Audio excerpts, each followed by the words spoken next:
So when you are thinking about imposter syndrome through the lens of a CEO, how is a CEO going to work through some of the problems that you're experiencing?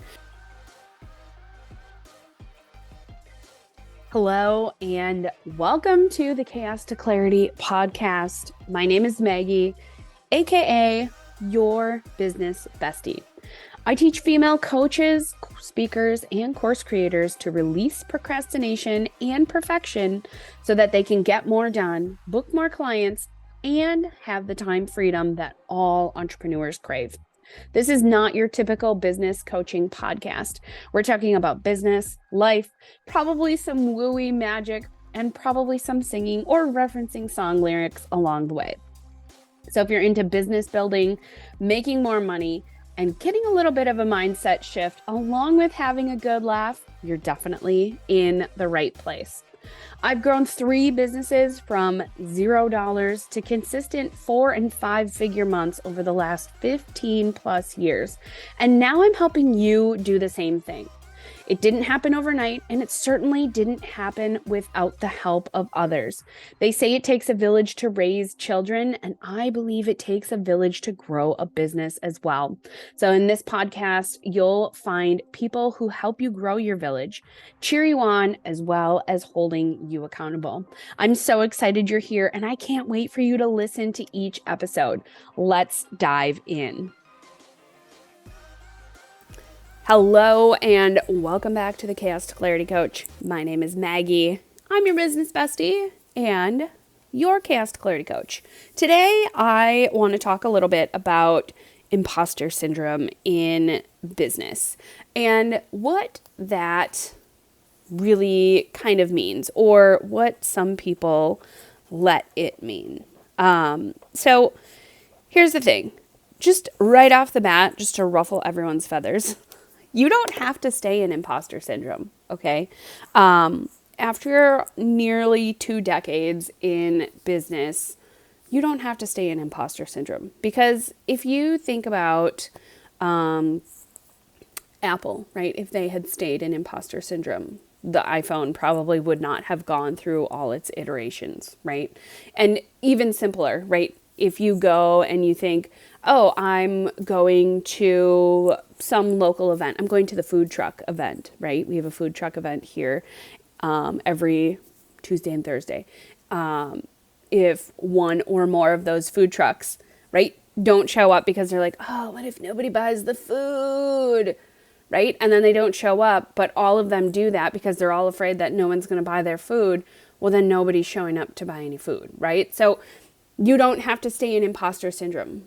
And it's a real thing, right? It's a real thing. And I'm not trying to shut it down or say you'll never experience it, because I think you will.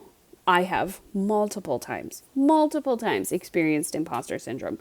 And each time I experience imposter syndrome, I give myself a little bit of an audit, right? Or I ask myself a series of questions, and that really helps bring me back to what it is that I'm doing.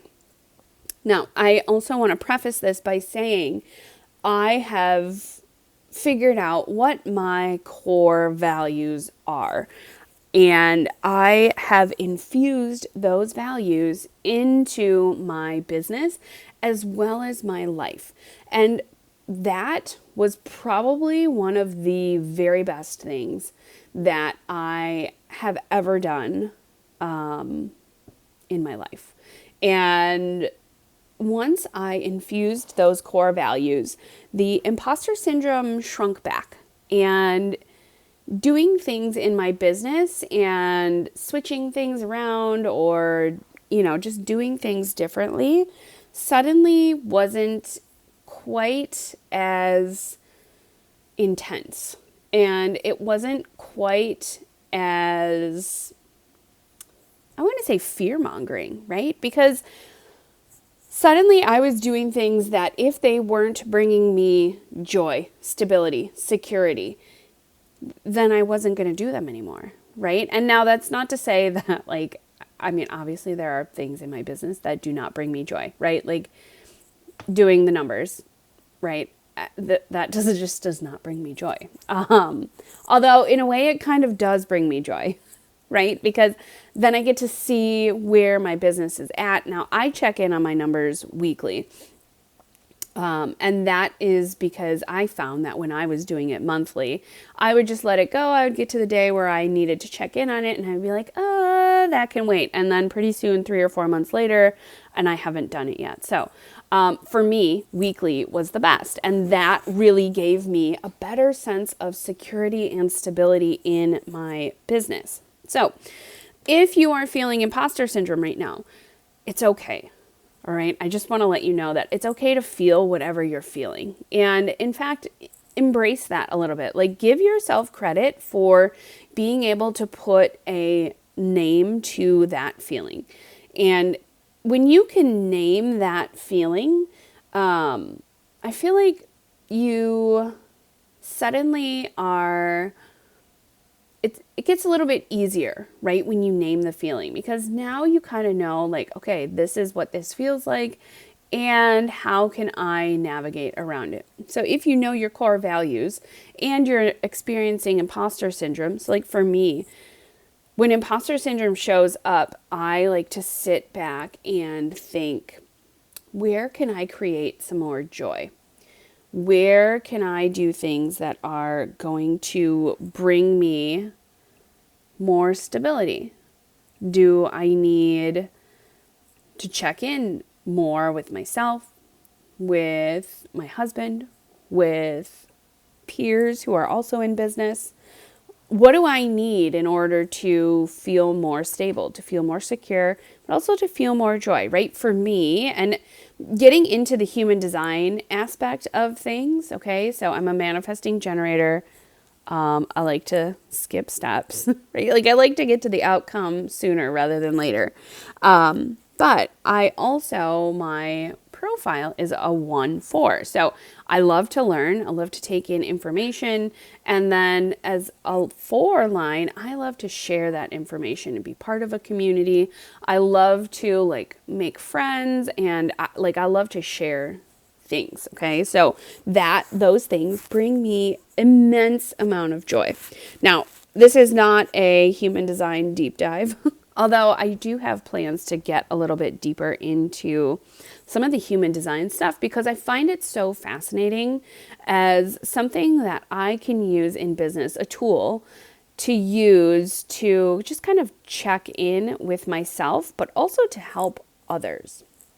And again, like I said, that is a whole separate podcast because I could literally talk for days about it and I have just scratched the surface on it. So, getting back to tackling some of this imposter syndrome, really what it kind of comes down to is utilizing the 3 mindsets that I help teach people to utilize in their business, right? Your CEO mindset, your employee mindset, your goddess mindset. So when you are thinking about imposter syndrome through the lens of a CEO, how is a CEO going to work through some of the problems that you're experiencing? Or the imposter syndrome, oh my gosh, I don't know if anyone's going to buy my thing. Oh my gosh, I don't know if anyone is ever going to be a client of mine. Oh my gosh, how does anyone ever get coaching clients ever? Right? Things like that. And just really look at it from a point of like, okay, I am the CEO of my company and I get to decide where we're going. I get to decide if we're going to stay in the chaos of imposter syndrome. I also get to decide if we're going to move through the chaos to get to some clarity, right? So I get to decide how long I sit in this craziness. And you guys, the brain is a crazy thing, right? Like, we are so smart and yet we know so little about the brain, but the brain is a muscle, right? So if you think about weight training or just going to the gym or exercise in general, your brain is a muscle. So in order for it to function properly, and I know there's so much more that goes into like a properly functioning brain, but for just for this, right, for lack of better explanations here, right? So in order for a muscle to properly function, you need both exercise and rest. So if you apply this to your brain as a CEO during your workday, right? And you can apply this to your brain as an employee and a goddess as well. And I'll do that as well. So for your brain to properly function, you need both exercise and rest. From a CEO standpoint, what does that look like? Okay, does that look like if I am doing big visioning, things aren't working in my business right now. If I'm doing some big vision thinking, as in, okay, if X is not working and I want to get to Y, how am I going to get there from a big vision standpoint, right? How am I going to get there? If my offer is not converting right now, how am I going to get my offer to convert, right? In the next, we'll say month, right? Okay, so that's the CEO task, is to figure out like, this is not working. My offer is not converting, right? If you're a coach, my offer is not converting. I'm not connecting with clients. Why, right? Why? So as a CEO, you now get to write down some questions of like, why isn't this working? And not in a degrading type way, right? Because that gets down this whole other avenue of thought of like the toxic positivity thoughts. Okay. So if your offer is not converting from a CEO standpoint, you want your offer to convert, right? That's what a CEO does. A CEO wants to see the big overview picture. The CEO wants those $100,000 months, those $100,000 days, years, whatever that is for you, right? So how do you get from A to B, from not converting to converting? Okay. And then as a CEO, make sure you list out a few ways that you can go from A to B, right? So if your offer is not converting, what are some things you can try to do to get your offer to convert? So this is stuff that I help clients do, right? You may have a really amazing offer, but maybe the way you're speaking about it isn't attracting your clients. Maybe you're not in the right place to find your clients. And sometimes it's just as simple as having someone else look at your stuff and ask you some simple questions like, where are you at in your business right now? You know, what is the current pricing? Where do you want to be in the next 90 days? What is working? Things like that to get you talking, to get you thinking through from a CEO lens about what is actually going on in your business. Because if you have this amazing offer, but you haven't been telling anyone about it because you're scared that no one's going to buy it, well, we've got to start talking about your offer, right? And I've given this analogy before of the bakery that doesn't have the open sign on and the lights are all off, but they're making this amazing baked goods in the back, and people are walking outside smelling all of this and going, oh my gosh, this smells amazing. I wonder who's baking. And they keep on walking by and they don't buy your stuff because they don't know you're open. Okay. And I know this so well because I've walked that path for so long in both of my other businesses. Even my coaching business, I walked that path where I was a little bit scared to get out there and be seen and heard. Why? Because I was afraid of getting a no. But I'd already gotten no's in my other two businesses, right? Like as a photographer, I have not booked every single client that I have gotten an email or met with. As a yoga studio owner, I have not brought in every person who has inquired or asked questions, or even people who came once. Some people never came again, and that's okay. Right? That's okay. I think sometimes we get scared about what if this happens? What if that happens? And then your brain stays in that state of chaos. So getting back to your brain as a muscle, in order for properly to function, it needs both exercise and rest. So we covered the exercise part, right? The exercise part is the thoughts, the things you're thinking. Now, whether you are doing that in a productive or unproductive way, that again could be a whole nother episode. But you also need rest, because if you're always on, you will fatigue so much faster. So, think of it from a weight training perspective. You're not going to spend 24/7 in the gym just constantly lifting weights, right? That would be insanity. If someone said, I'm going to go train for this muscle competition in 2 weeks, I'm going to spend the next 2 weeks literally in the gym 24/7. That would be impossible, right?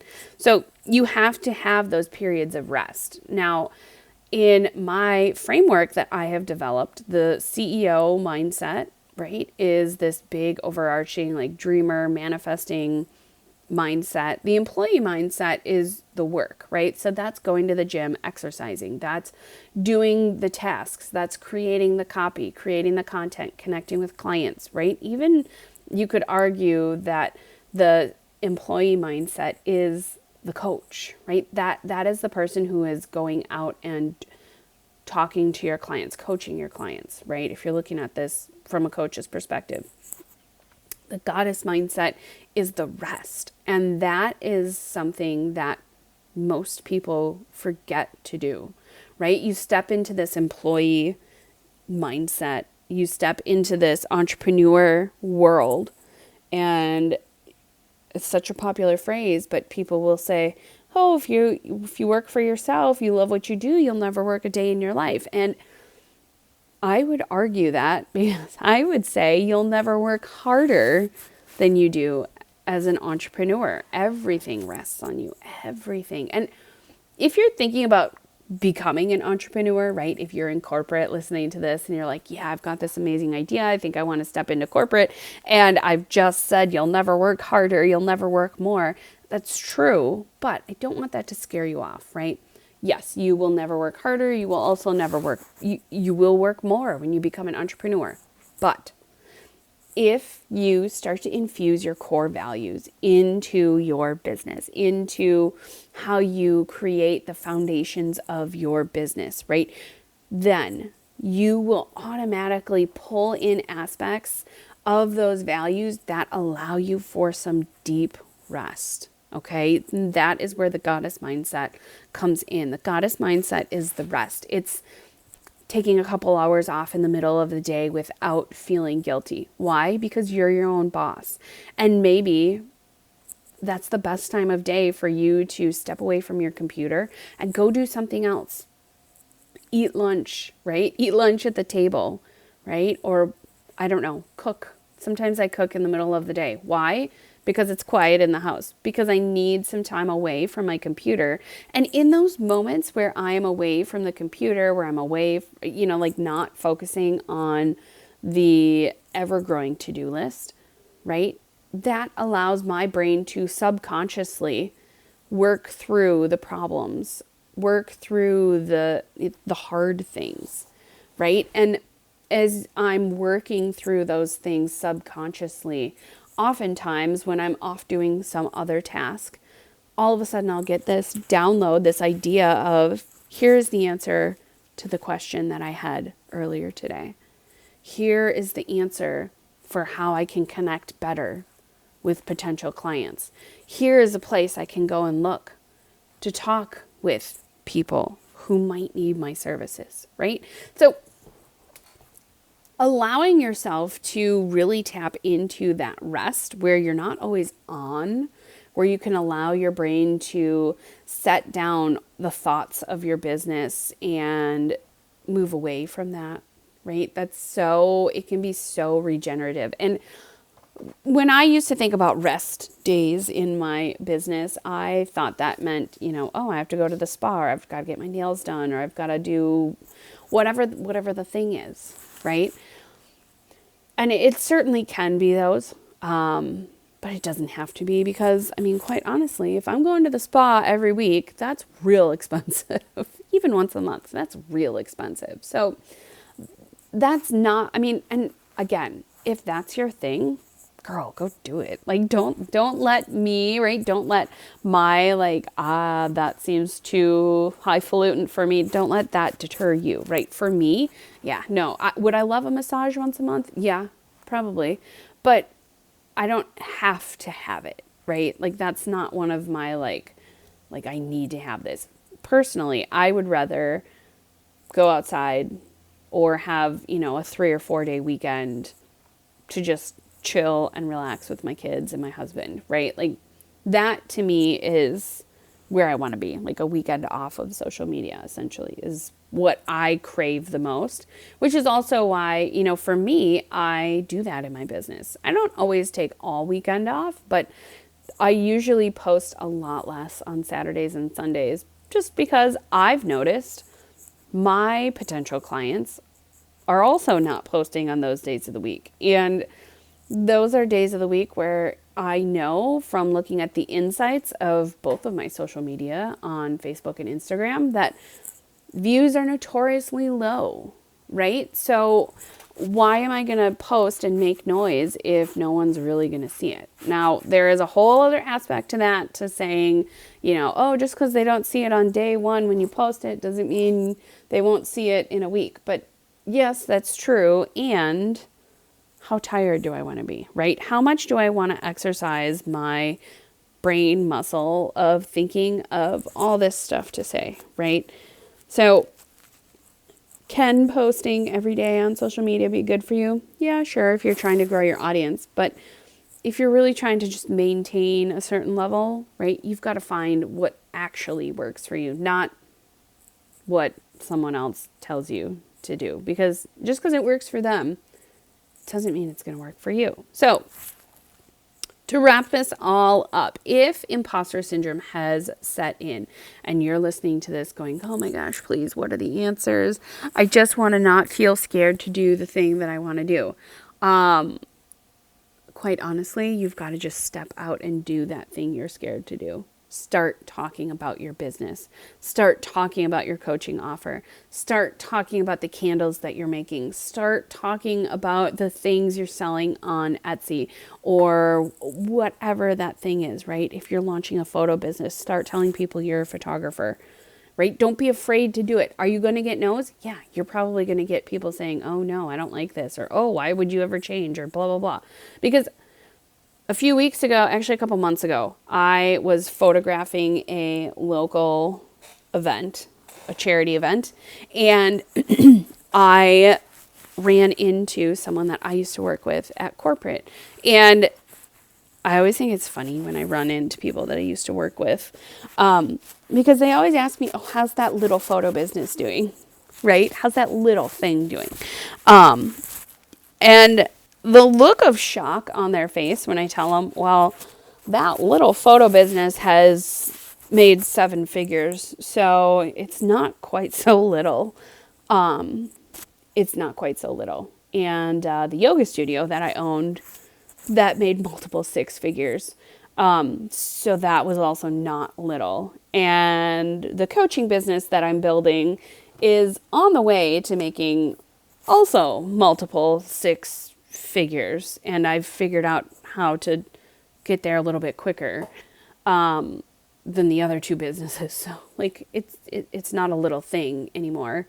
And standing up for myself in those moments has literally never felt better. But I will say, imposter syndrome had me by the throat for so long, right?